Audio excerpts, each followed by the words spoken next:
cuando tenemos que diferenciar el tema de lo que es un armisticio y lo que es una firma de un convenio de paz.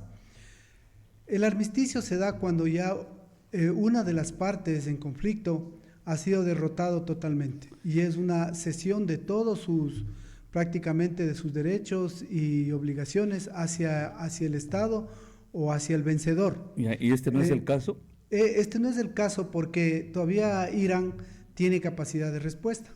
Ya. Como hemos venido diciendo, estas asimetrías en las cuales se ha cambiado incluso, podríamos decir, el concepto de la guerra con otros elementos que han intervenido, elementos tácticos incluso, que han tenido repercusiones estratégicas y estratégicas políticas y geopolíticas incluso a nivel mundial. Entonces, todas estas asimetrías han permitido que Irán tenga una defensa, se podría decir, hasta cierto punto importante. Pero solo le hago notar ahí, y le interrumpo porque ya sé que a usted no lo interrumpo casi jamás, porque escuchamos, pero este es un poco pertinente. Voy a leerle lo que dijo Tom literalmente, ¿no? Sí. Dice que Irán aún no ha pagado un precio lo suficientemente para el daño que ha hecho a la humanidad. Exactamente. Eso es lo que digo. Entonces dice que todavía lo tiene que castigar más. Es que aquí hay dos temas, ¿no? El uno es los 9 puntos que puso en la mesa en las reuniones de Islamabad, los Estados Unidos, en Pakistán. Porque Pakistán está siendo el país mediador en este conflicto para las negociaciones de paz. Frente a eso, Irán puso unos 14 puntos, entre otros, que ya hemos incluso hablado, hemos dicho, pero los Estados Unidos inicialmente los rechazaron. Trump dijo, esto no sirve. Pero en este fin de semana, Trump como que abrió una ventana e indicó de que iban a estudiar esos 14 puntos iraníes. Pero los iraníes dentro de esos 14 puntos no ponen tres temas de los que también son en discusión. Uno es el desarme nuclear totalmente, que es lo que le pide los Estados Unidos. Ellos dicen que eso no hay negociación. Otro tema de Irán que para ellos también resulta importantísimo es no desbaratar, se podría decir, a las milicias de Hezbollah, que Hezbollah tiene que seguir existiendo en el Líbano, ¿sí? Es otro tema importantísimo para ellos. Lo cual es inadmisible, entiendo. Es admisible por parte de los Estados Unidos de Israel. Obviamente. Sí, uno.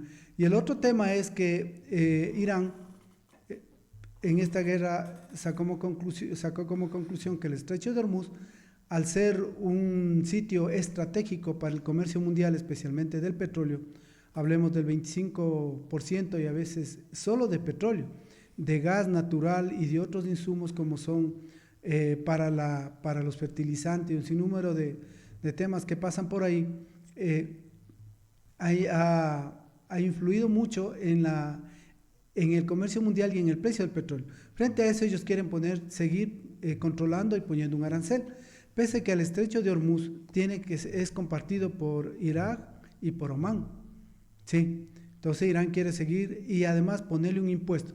Esos son los temas que Estados Unidos no los acepta. Es por eso que ellos hicieron ese bloqueo para no permitir que pasen los barcos iraníes con petróleo, pese a que este fin de semana un gran carguero petrolero con más de 2 millones de barriles de petróleo cruzó, un petrolero llamado Hugh, es iraní, y llegó hasta Indonesia, rompiendo el cerco de los Estados Unidos. Entonces, esto también se va dando porque el bloqueo que está haciendo los Estados Unidos está ahogando las finanzas iraníes. Internamente ya hay problemas en el pago para las Fuerzas Armadas, para la policía y otros estamentos del gobierno.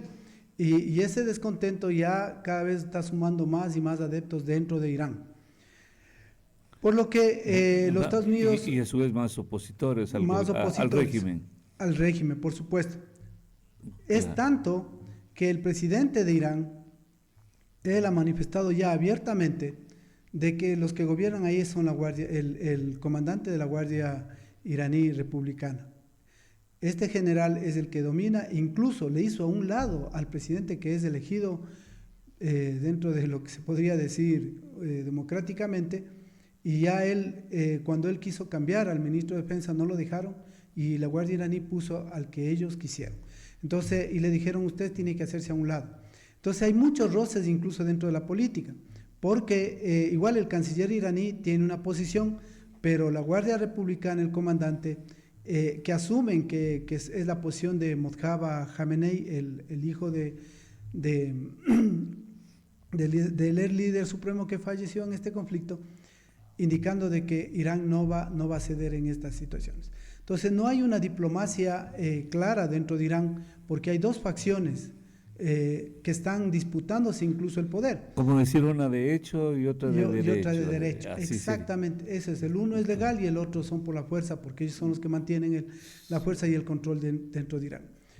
Mientras que en los Estados Unidos, ustedes han de haber visto ya la declaración de Donald Trump, y mandó ya un documento al Congreso de los Estados Unidos indicando que las operaciones militares cesaban en este escenario de conflicto en Irán por parte de los Estados Unidos.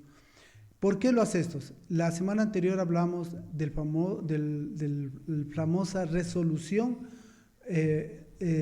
un poder resolutivo que le da para las guerras. Es un documento que tiene validez por 60 días, sin necesidad de usted de consultar al Congreso. Puede hacer la guerra a los Estados Unidos, pero siempre y cuando dure 60 días. Esta guerra ya va a pasar los 60 días, por lo tanto, él, si quiere continuar con las operaciones, tiene que pedir permiso al Congreso de los Estados Unidos.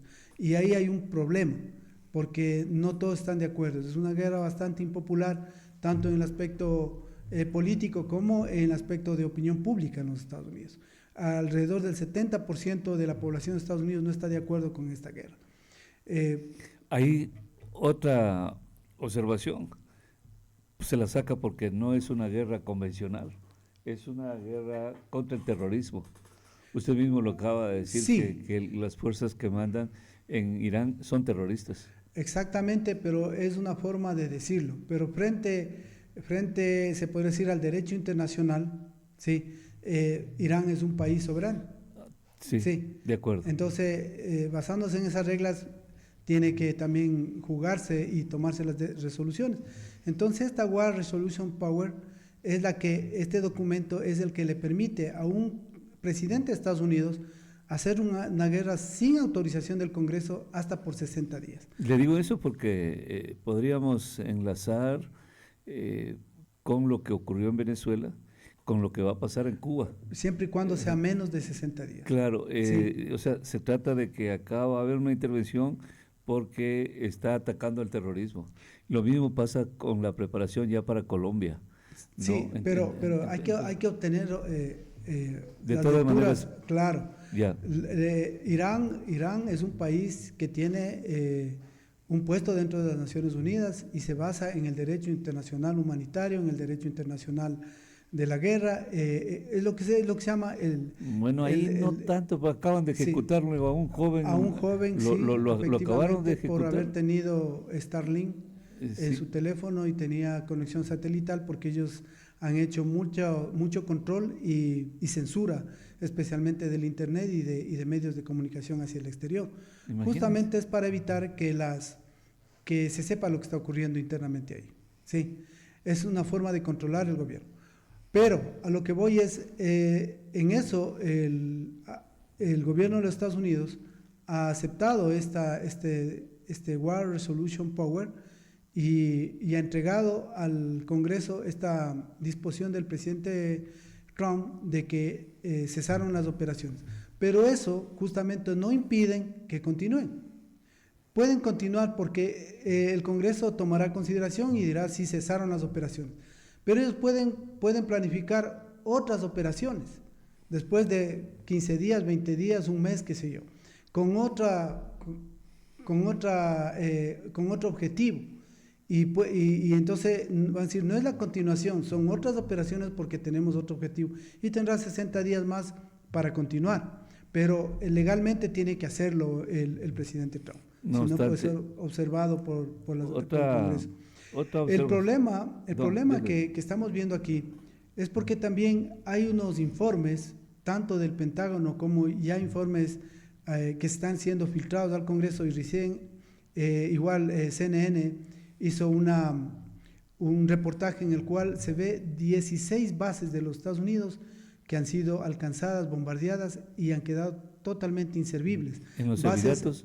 Bases en todo este sector de Medio Oriente, en 8 países, en Arabia, en Emiratos Árabes, en Kuwait, en Qatar, en Bahrein y otros países más. Son 8 países, 16 bases. El costo, Donald Trump dice que son $25 mil millones, pero realmente y hay gente muy especialista en hacer cálculos de economía de guerra, superan los $50 mil millones, porque solo un avión, el Sentry, que fue alcanzado y quedó inservible, que es un avión espía de un nivel y de una tecnología asombrosa, cuesta $600 millones. Y así otro material militar más el costo de las bases, porque hay que ver la recuperación de esas bases siempre y cuando los Estados Unidos también vayan a estar presentes en Medio Oriente. No hay soldado que salga indemne en una guerra. Claro, hay bases que han sido atacadas y neutralizadas. Por otro lado, hay que ver lo que está pasando también en Medio Oriente. Arabia Saudita y los Emiratos Árabes y Kuwait y Qatar y otros países ya no permiten que se utilice sus bases y se podría decir su espacio aéreo para las operaciones de los aviones de los Estados Unidos. Entonces eso quiere decir que ellos tienen que limitarse a donde les permiten ciertas bases y los portaaviones, que están ahí 3 en el Golfo Pérsico. Entonces todo esto está limitando las operaciones de los Estados Unidos. Además, esta estrategia de enjambre que hemos visto y que ha sido la novedad en esta guerra para los pensadores militares y planificadores, ha traído una situación en la cual no han podido 100% neutralizar esta estrategia de enjambre. Primero han lanzado, como hemos visto, cantidad de misiles balísticos, misiles hipersónicos y los famosos drones, especialmente este dron llamado Jihad, que es uno de los más efectivos contra bases, y a ellos les ha resultado rentable porque son medios militares baratos. Sí. Económicos, claro. Económicos, mientras tanto que Estados Unidos e Israel utilizan misiles para interceptar que son sumamente caros. Entonces todo esto es la asimetría. Igual este momento para el control del estrecho de Hormuz, si bien es cierto que la Marina toda o la Fuerza Naval iraní ha sido neutralizada y como dice el presidente Donald Trump están bajo las aguas del mar, pero ellos han sacado unas lanchas rápidas equipadas con misiles y con armamento y que ellos van a 200 kilómetros por hora más veloces que los navíos o cualquier otro destructor. Entonces, esas son lo que llamamos las asimetrías de la guerra, que han hecho ver que el poder militar, el poderío militar puede ser de alguna manera trastocado con estas nuevas estrategias, pero para eso hay que tener una grande capacidad, como son la cantidad de drones y la cantidad de estas lanchas rápidas. Todo eso, ¿qué ha hecho? Por ejemplo, que la Unión Europea se haga a un lado. La Unión Europea se haga a un lado, incluso el primer ministro alemán, Merz, indicó, y eso es lo que a Donald Trump no le gustó, cuando dijo que Estados Unidos está siendo humillado por Irán. Inmediatamente la reacción del presidente Trump fue sacar 5,000 soldados, dio la orden de que saquen 5,000 soldados de las bases en Alemania, 5,000 soldados norteamericanos que eran parte de la OTAN. El ministro de Defensa de Alemania, Pistorius, indicó de que Alemania ya tiene que ser autosuficiente para la defensa de ellos y de Europa. Y es un buen punto lo que acaba de decir usted, porque parece que hay una declaración ya o un compromiso de no depender ya de los Estados Unidos. Exactamente. Y lo que van a hacer es a gastar más en material bélico, en armamento bélico, y yo no sé si eso va a contribuir al desarrollo de los pueblos porque también en economía están bien afectados. Ahora, ya que tomé la palabra ahí, coronel, en medio de tensiones con Irán, Trump anuncia Proyecto Libertad, díganlo bien, anuncia un Proyecto Libertad para liberar los barcos retenidos en el estrecho de Hormuz. Es un gesto humanitario por parte de Estados Unidos. O sea, es un compromiso que tiene. Es que, los tienen secuestrados ahí algunos barcos. Lo que pasa es que no pueden pasar. Y no pueden pasar también, una, por el control que está ejecutando Irán. Irán con estas lanchas rápidas ha interceptado algunos barcos, incluso les ha lanzado misiles y han subido soldados iraníes y han llevado estos barcos a puertos iraníes. Si mal no recuerdo, son entre 3 o 4 barcos, pero gigantescos, ¿no? Estamos hablando de cargueros de una cantidad de toneladas y de contenedores y de todo lo que viene gigantescos. Entonces, frente a eso, las empresas aseguradoras ya les han advertido a las grandes navieras del mundo. Les han dicho de que si se arriesgan a pasar por el Golfo de Hormuz no les reconocen, porque será bajo su responsabilidad. Claro. Entonces, eso ha hecho que muchos barcos estén esperando. Ahora, por un lado, si los Estados Unidos está también haciendo un bloqueo al estrecho de Hormuz en la parte de abajo, en la parte, se podría decir, que sale hacia el mar Índico, ¿sí? Y en el Golfo sigue dominando Irán. O sea, en los 35 kilómetros de ese... Sí, pero ese dominio, ¿para qué le puede servir? No le puede servir, es para detener a los barcos. Sí, pero detiene también los suyos. Es que ese es el tema. Entonces, por eso, por otro lado, Irán quiere negociar un alto al fuego, ¿sí? Para que sacar también su petróleo, ¿sí? Sacar su petróleo porque la economía ya está siendo afectada y está colapsando, con los efectos internos que ya hemos analizado. Entonces, ahora, justamente la nueva estrategia de los Estados Unidos es ahogar a Irán económicamente. ¿Suficiente? Por eso Donald Trump ya lo dijo también, es mejor el bloqueo que lanzar misiles y armas. Entonces, pese a eso, hay un barco, el Chu, iraní, que rompió el bloqueo de Estados Unidos, está en Indonesia.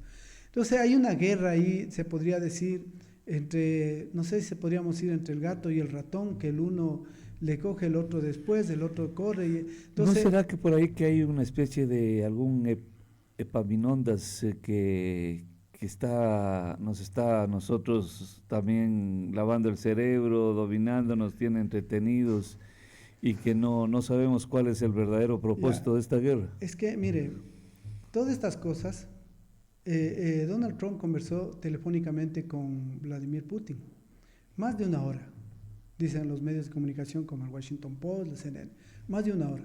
Y ahí se pusieron de acuerdo en lo que va a pasar con la guerra. Yo algún rato, en algún otro problema, le conversaba que nosotros somos marionetas de las grandes potencias.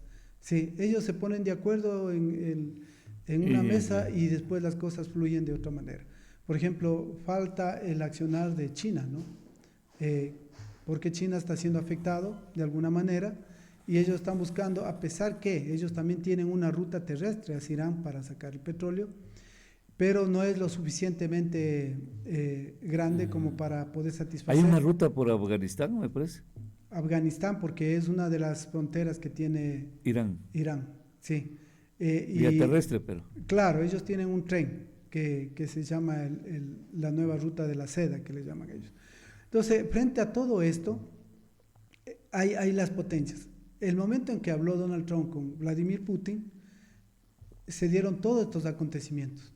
Envió la carta al Congreso diciendo que cesa las hostilidades, que va a mantener el estrecho de Hormuz, que entran a negociaciones con Irán, van a estudiar los 14 puntos que Irán pone como dentro del proceso de paz. Seguirá Pakistán, que es un amigo de Rusia también y de especialmente de Arabia, de los Emiratos Árabes.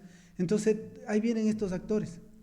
Entonces, y con el tema de la salida de los 5.000 soldados de la OTAN, favorece a Rusia, porque la OTAN se debilita, claro, claro. y Rusia sigue siendo la potencia hegemónica en Eurasia. Entonces, esos son los temas geopolíticos que siempre hay que... Es un juego ahí. Claro, es un juego geopolítico. Sí, claro.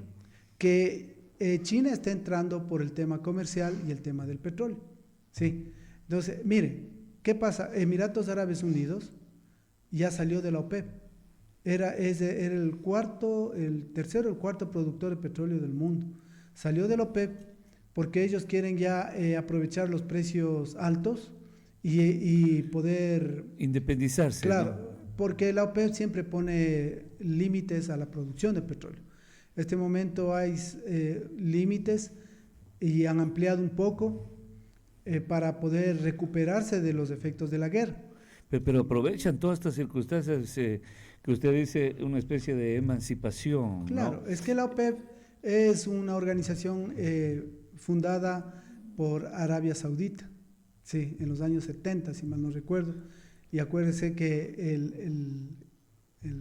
era un honor del Ecuador pertenecer a la OPEP. Él logró entrar a la OPEP, sí, y en ese tiempo era básicamente se podría decir, los productores VIP del petróleo mundial, que manejaban el petróleo mundial, y el Ecuador en ese tiempo fue así, en los 70. Entonces, cuando ahora salen los Emiratos Árabes, ellos van a poner el precio y van a producir lo que ellos quieren, para recuperarse de los efectos de la guerra y lo que han perdido en la guerra.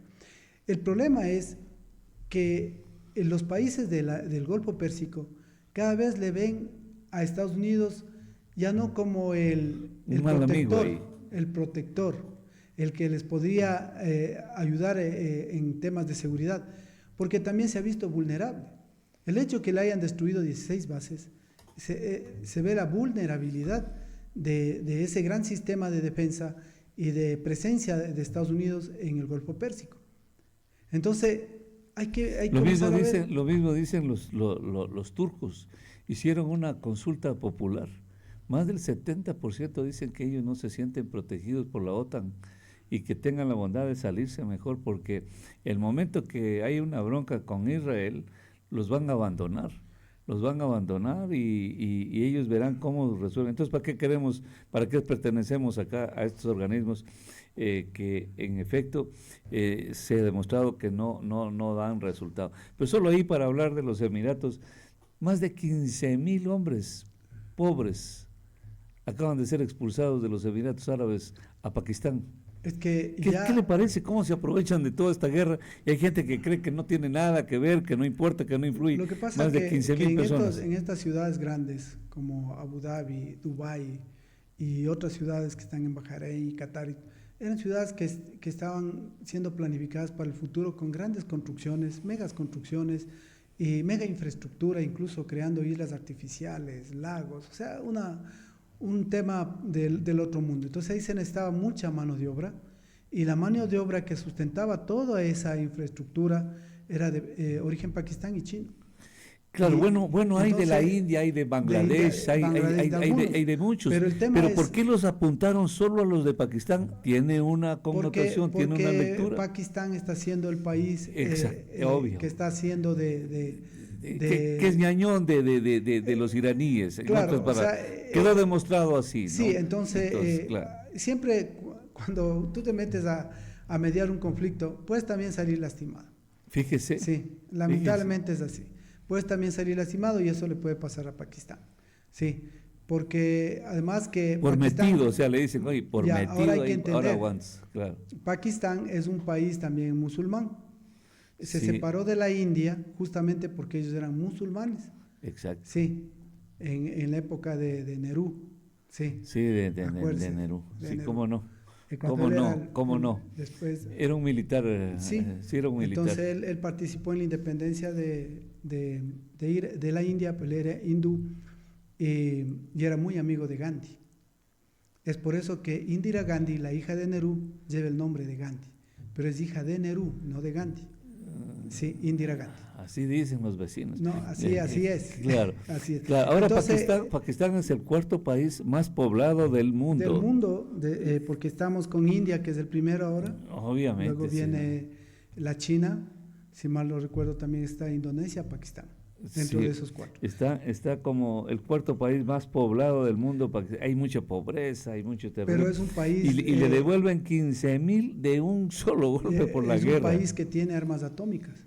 Tiene un arma atómica. Armas nucleares. Sí. Y es un país muy importante, porque es uno de los tapones dentro de lo que habíamos hablado de este corazón de la geopolítica de Eurasia, el Pakistán, porque está al norte de ellos, está en Afganistán, y más allá está los límites con Rusia, y también limita con China, y limita con... Sí, es un poco más moderado también, sí, un poco más. Recuerden que ha sido también refugio de terroristas. Ahí fue donde le cazaron a Osama Bin Laden, claro, que era el líder de Al-Qaeda, y muchos terroristas de estas facciones que actuaron en Irak, actuaron en algunos pero países, no los protegían en realidad. Entraban justamente porque era un país sano. Sí, pero sí hubo protección.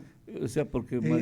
cuando usted lee la operación que se realizó para capturar a Osama Bin Laden, uno de los problemas era que ya el ejército pakistaní ¿cómo se llama iba a entrar.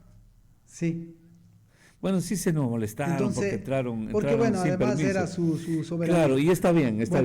Volviendo al tema. Volviendo al tema, entonces todos estos puntos que hemos estado hablando no están permitiendo de que fluya un proceso de paz adecuado. Porque para que fluya un proceso de paz, cuando se habla en gestión de crisis, tiene que haber voluntades que vayan cediendo ciertas obligaciones y ciertos derechos por el bien común. Pero aquí hay un tema que también Irán quiere aprovecharse de la actual coyuntura y situación para poner un impuesto en el estrecho de Hormuz. Y un impuesto selectivo. A los amigos de Pakistán no los va a cobrar, pero a los países hostiles o los que no estuvieron a favor de Irán no les va a cobrar. Pero a los países hostiles que llaman ellos, sí lo van a poner un impuesto. Entonces, y en aguas internacionales, eso no se puede hacer. Entonces ahí viene otro problema, porque si no, todo el mundo, en el canal de Suez, un impuesto, en el estrecho de Malaca, un impuesto, en el estrecho de Yemen, abajo al sur del Magreb, otro impuesto, y en Gibraltar. También. Entonces, el comercio mundial se vería absolutamente afectado.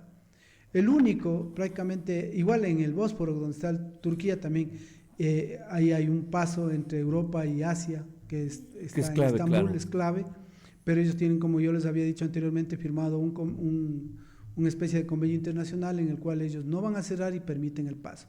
Y además que Turquía ya está haciendo un canal transatlántico. Es más occidentalizado. Sí. Entonces, también Turquía. Ahora, todos estos aspectos están poniendo, digamos, su grano de arena para que este conflicto siga o se pare. Entonces, pero el tema es que el comercio mundial se ve muy afectado.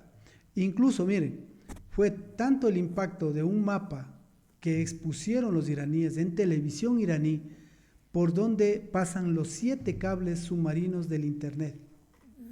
Ellos lo expusieron. Es profesamente. Claro. Acá en Occidente todo el mundo se puso los pelos de punta, especialmente las grandes empresas, corporaciones financieras, banca y todo. Sí. Porque se paralizaría aproximadamente, especialmente entre Europa, Asia y Australia y África, alrededor del 60 al 70% de transacciones financieras, comerciales, comunicacionales, con estos 7 cables gigantescos que pasan por el estrecho de Hormuz. Y para eso necesitan solo buzos especializados en aguas profundas, que todas las marinas del mundo lo tienen. ¿Y eso cómo le protege militarmente? Usted no puede tener buzos bajo el agua, además que eso es gigantesco. Entonces, todo eso hizo también para que Estados Unidos baje un poco las alarmas y también diga, bueno, veamos este tema y también consideremos los 14 puntos de Irán y pongámonos de acuerdo. Yo personalmente creo... Pero lo de las armas nucleares creo que es innegociable. Ellos no quieren negociar porque hay que entender algo. También es la supervivencia de Irán. El problema es que a Irán le quieren degradar a tal nivel como que ya no exista. Y por eso es lo que hablan, borrar a una civilización. Imagínense lo que es eso. Una civilización que Lo que viene pasa es desde que el la Imperio Persa. conducta sí es Sí, diferente. no, por Es supuesto. diferente, Por pues no es lo supuesto. mismo que Turquía, que puede Por supuesto. tenerla. Israel lo tiene. Pero de todas formas, ese pueblo Una iraní. cosa chiquita así, coronel, de repente nos quedan pocos minutos, solo para que algún ser humano, un ciudadano, una persona racional, entendamos eso. Acaban de ejecutar a un jovencito, ya, Por lo que hablamos del por Estado. lo que hablábamos, ¿no es cierto? Lo Sí. acaban de ejecutar, los ejecutaron incluso a unos atletas, Hasta a unos deportistas. Sí, sí, sí. Los ejecutan en Irán a un jovencito porque le encontraron con un celular ahí. Entonces ya podemos imaginar lo que haría este país si tendría una bomba atómica. Eso es el peligro. Por eso Directo es lo que, para aniquilar y borrar que- de la faz de la tierra a Israel, que es el único propósito que ellos Es el tienen. propósito En primer que tienen. lugar, Así después es. se irán por Arabia Saudita, después se irán por Omán, se irán por todos los Es que Emiratos yo Árabes. creo que el momento en que Ya. Irán lance una bomba atómica, la respuesta será tan grande por parte de los Estados Unidos, el mismo Israel, que le borrarían del mapa. También, claro. Sí, es lo que hemos hablado cuando poníamos el ejemplo de Corea del Norte. El presidente de Corea del Norte siempre está amenazando de que va a lanzar la bomba, de que va allá mismo, de que hace pruebas nucleares. Y Pero ese los cachetón entendidos, es demencial, sí, ese es también. demencial, pero tampoco él va a querer que lo sucumbir, eliminen a que lo él. eliminen. Claro. Porque él, el momento, Él sabe es que mire, claro. es que todo está tan vigilado en la Tierra, en el mundo, por las grandes potencias. El momento en que él abre un silo y está saliendo el misil nuclear, ese rato ya la respuesta es inminente. O sea, Claro. posiblemente ni alcance a llegar al objetivo el misil de Corea del Norte Y ya tiene la respuesta. y ya tiene la respuesta encima. Claro, Entonces es así como se funciona la disuasión nuclear. claro. La disuasión nuclear es porque yo sé lo que me puede pasar y yo sé lo que puedo hacer. Exacto. Entonces a mí no me atacan ni yo ataco. Sí, esa es la disuasión nuclear. Pero claro, con Irán es impredecible. Porque Claro. es impredecible por todo lo que hemos hablado, ser un país Claro, teocrático, extremadamente fundamentalista, Sí. y como premisa ellos siempre después de la revolución de 1979 tienen la eliminación de Israel. Muy Verá bien. que antes del 79 eran amigos. Ah, sí, claro, con el Shah. Coronel, lástima, se nos queda, a lo mejor para el próximo programa se Y a nos la queda próxima ya tenemos que hablar de temas nacionales lo de importantes Cuba, que están. pero Y lo de Cuba, que esperemos lo- esta semana cómo se va. Lo de Cuba desarrollando. va a desarrollarse muchísimo. Para la próxima semana tenemos harto material. Claro, Coronel, Díaz Canel que- ya está poniendo las barbas al remojo, ¿no? obviamente, ya le dijeron, te rindes y todavía tiene que decir gracias. Así es. Le dijeron que tiene que agradecer. Yo le agradezco a usted Igual, por su igual. gentil presencia, coronel, esta mañana. Vamos a la